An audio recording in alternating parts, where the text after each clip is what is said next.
So how exactly did African economies end up with this learning crisis, and what has to be done to change course? I put that question to Andrew Dabalen. He is the chief economist for the Africa region at the World Bank.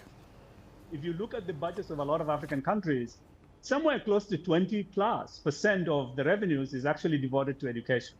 Now, some of that is actually kind of distorted because a lot of that might go to higher education than to basic education. Nonetheless, there's been a lot of money that is actually devoted towards education. But there's no accountability in the sense that, getting a particular outcomes for the money that you're spending, right? So there's not a whole lot of assessments that are being done to be able to see whether, in fact, these kids are making right progress at the right age and the right level. There isn't, there's a lot of absenteeism.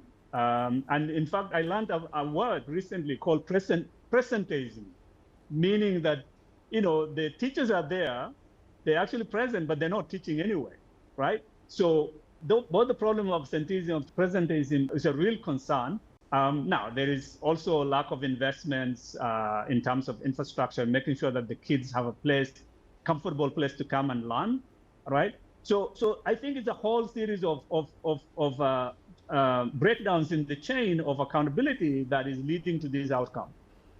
So in essence, education ministries are saying, well, we're ticking this box of, well, we've got X number of children going to school, we've got X number of teachers in here, but no one's actually stepping back and asking, A, are these kids actually learning? And B, are the things that we're teaching them the things that they actually need in the economy now and in 5 years or 10 years' time? Precisely, right? Are these kids learning? Do we have a way to actually monitor? Do we have a way to assess? Do we have a way to support the teachers, coach them, give them the tools that they need? Do we have innovative ways in which we can actually supplement what the teachers are doing in the classroom with technology or innovative ways of instruction so that the kids can learn quicker and better?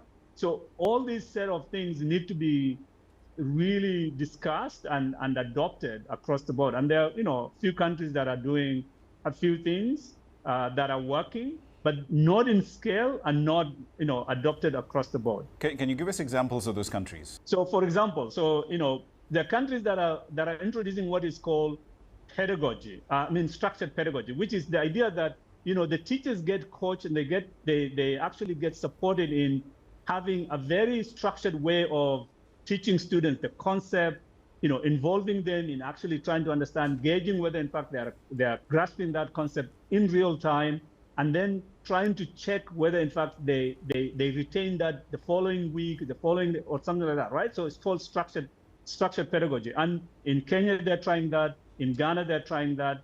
In places like Rwanda, they're trying that, right? So these are the countries that are doing that. But that's just one. There are countries that are managing teachers in real time, supporting them, making sure that they're allocated to the right places, to rural areas, to urban areas. In Nigeria, in a particular state called Edo, they're doing that.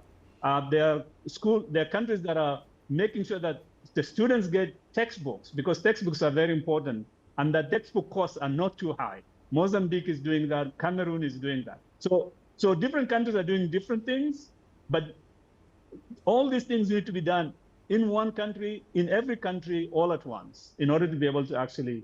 And the one thing that is not being done, to be honest with you, is collecting data on assessment on a regular basis to really learn whether, in fact, the students are making progress or not.